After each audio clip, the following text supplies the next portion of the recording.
अस्सलामुअलैकुम वरहमतुल्लाह वबरकातुहू।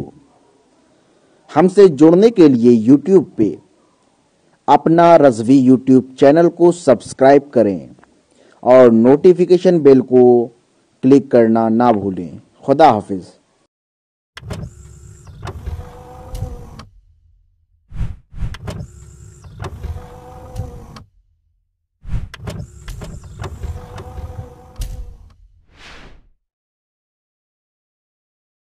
इन्हीं दिनों में हम शरीयत को जितना पामाल करते हैं शायद किसी और दिन पामाल करें। माह मुहर्रम के अंदर मुसलमानों की बस्ती में ढोल पीटे जा रहे हैं, मुसलमानों की बस्ती में ढोल बज रहे हैं। अगर मस्जिद का इमाम मना करे तो सारा मोहल्ला मिलकर के ट्रस्टियों के पास आता है, मुतवल्ली से कहता है उस यजीदी को बाहर करना वरना हम उसके पीछे नमाज नहीं पढ़ेंगे। क्यों भाई, ढोल के खिलाफ कहने वाला यजीदी कब से हो गया? मैं ये बात जो है वो आपके सामने दिल्ली वालों, महबूब इलाही की जमीन पे बसने वालों, कुतुबुद्दीन बख्तियार काकी की जमीन पे बसने वालों, शेख अब्दुल्ला मुहद्दिस दलवी की जमीन पे बसने वालों, 22 खाजाओं की चौखट पे बसने वालों, ये बात मैं शुक्र के तौर पे कर रहा हूं। वल्लाह मैं वो सैयद नहीं हूं कि कस्में खा करके अपनी सियादत की भीख आपसे मांगू, लेकिन सिर्फ इतना कहना चाहता हूं, ला इलाहा इल्लल्लाह, झूठों पे अल्लाह की लानत है। मैं हसनी हुसैनी सैयद हूं, अल्हम्दुलिल्लाह रब्बिल आलमीन। लेकिन आपसे कहना चाहता हूं, अगर आलिम मस्जिद का ढोल के खिलाफ तकरीर करे, आप उसको यजीदी कहते हो,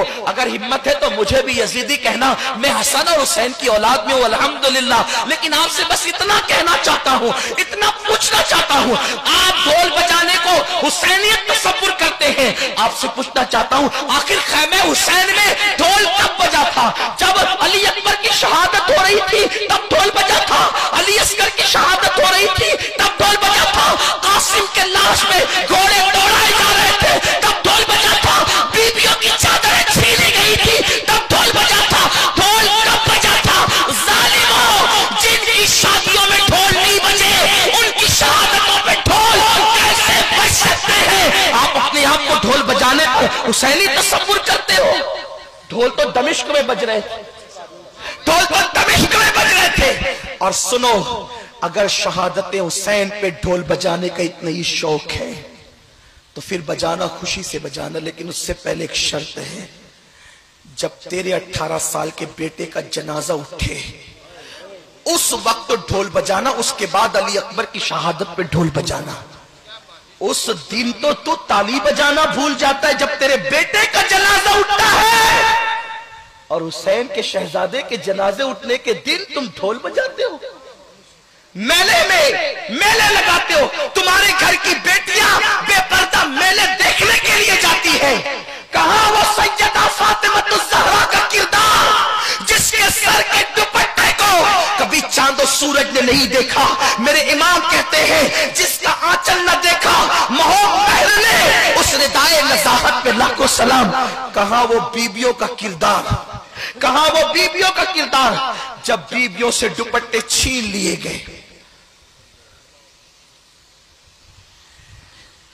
उस्ताद ज़मान मौलाना हसन बरेलवी ने भी लिखा है कि बीबियों के दुपट्टे छीन लिए गए।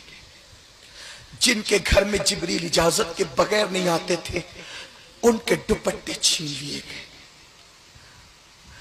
जिनके दुपट्टों को कभी आसमान की आंखों ने नहीं देखा उनके दुपट्टे छीन लिए गए। लेकिन जानते हैं, मौरखीन ये भी लिखते हैं कि जब बीबियों के दुपट्टे छीन लिए गए तो शहजादी ज़ैनब से जनाब शहरबानों ने कहा, बीबी दुपट्टे छीन लिए गए, पर्दा कैसे करेंगे? तो बीबी ज़ैनब ने कहा था, ए नबी के घर की बेटियों और बहुओं, कल तक दुपट्टे से चेहरा छुपाते थे, अब दुपट्टे छीन गए हैं तो कुदरत ने तुम्हें बड़े बाल इसलिए अता किए हैं कि अपने बड़े बालों को पीछे से आगे की तरफ कर लो और अपने चेहरों को छुपा लो, अपने चेहरों को छुपा। उस दिन तुम्हारी बेटियां मेले देखने जाती, हुसैनी हो तो तुम्हारी बेटियां उस दिन नाच देखने जाती, तुम्हारी घर की औरतें बेपर्दा घरों से क्या गुजरती होगी इमाम हुसैन के दिल पर? क्या इसी दिन के लिए कुर्बानी दी थी?